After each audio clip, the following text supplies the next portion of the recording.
13 self-defense tips that could save your life. Knowing basic self-defense rules could save your life one day. Hopefully you'll never have to use any of these tips in real life, but it's better to be safe than sorry, right? And before we get into that, take a moment to subscribe to our channel and turn on post notifications to keep up with our updates. Number 13. The right way to make a fist. What's more effective when it comes to self-defense? A fist or an open hand? This debate has been going on for years. More often than not, though, your hand automatically clenches into a fist before you hit someone. The most important thing here is to do it without injuring your fingers. Don't leave your thumb out, but don't hide it under your fingers either. Otherwise, you could end up breaking it. And remember that a flat open hand can be just as effective in a fight, since this type of blow will come as more of a surprise. Number 12. If you've been tied up. We've all seen it in movies. Someone that's been tied up uses a bobby pin, a lighter, or just pure magic to break free of the ropes. In reality, the main thing you need to do is leave some room for air.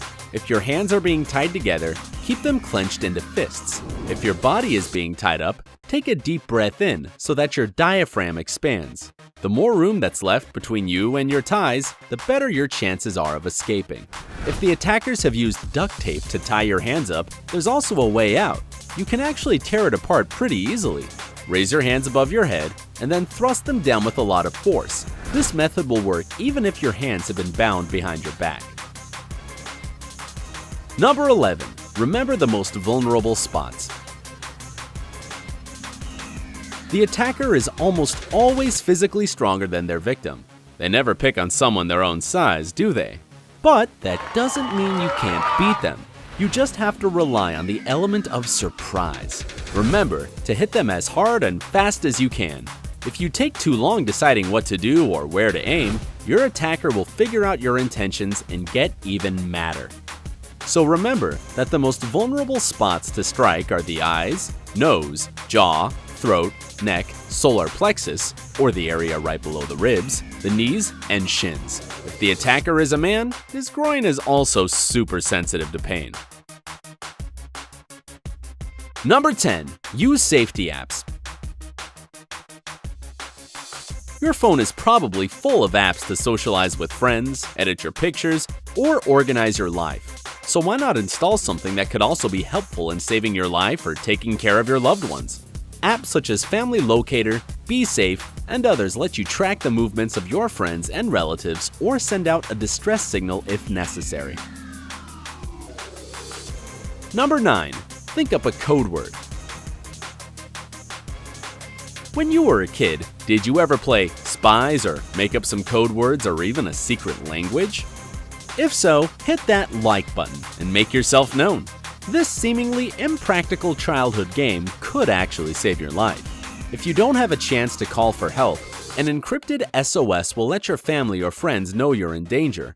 For instance, texting, "Don't worry, I'm alright," could stand for "Help, I'm in danger."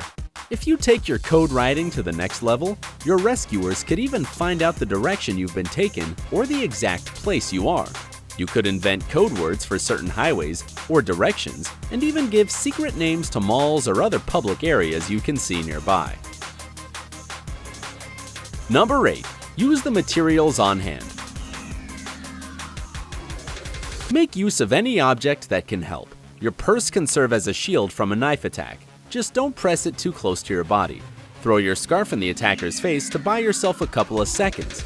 Umbrellas, bags, and even loose change in your pocket can also help. Keys are one of the best tools. Just don't waste time trying to use them as brass knuckles. Number 7. Keep your pepper spray in the right place.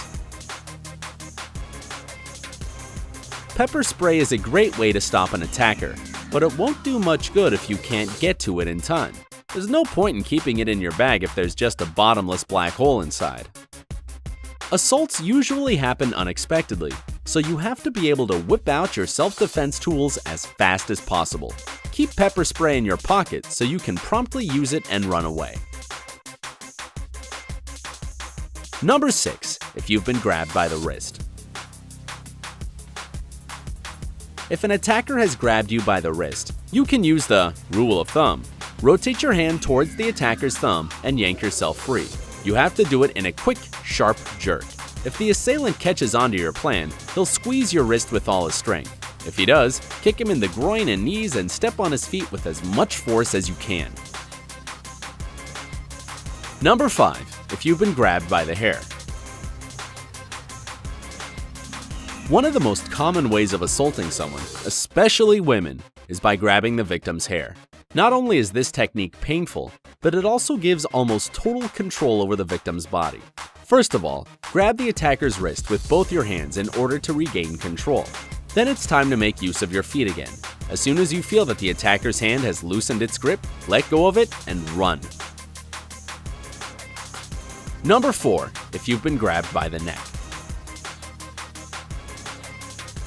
If the attacker has wrapped his fingers around your throat, kick him in the groin or poke his eyes with your fingers. The pain will make him loosen his grip. Number 3. Safety in an elevator. Everyone knows that you shouldn't get into an elevator with strangers, and that you'd better leave if someone suspicious comes in after you. Make it a habit to stand with your back to the buttons panel. It's better to press a button for someone else than to let him stop the elevator and get stuck between floors with him. Number 2. Safety in a car. It goes without saying that you shouldn't get into a car with strangers. But even if it's just a friend of a friend, you need to be precautious. You can pointedly tell someone on the phone or text the car's license plate, color, and your destination for the driver to see and hear.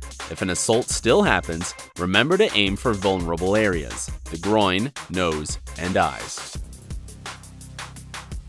Number 1. Learn how to give first aid.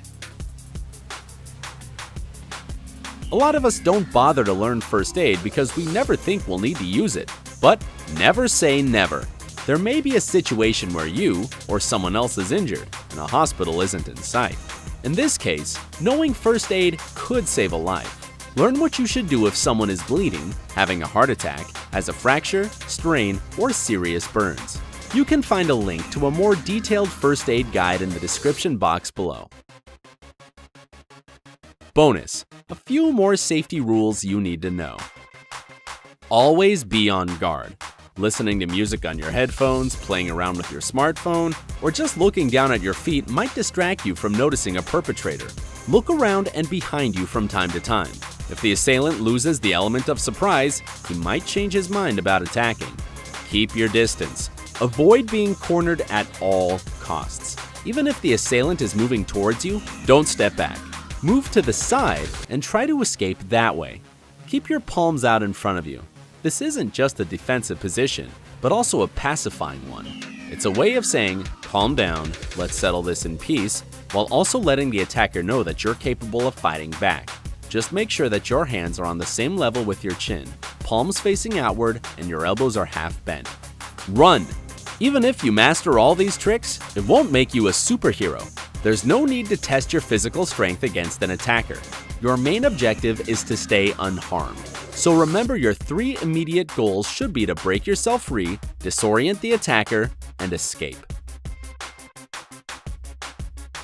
Which of these self-defense moves do you think are the most essential ones? Share with us in the comments section. Like this video and send it to all your friends to help us spread the word. If you're new to our channel, don't forget to subscribe. Remember, life is better on the bright side.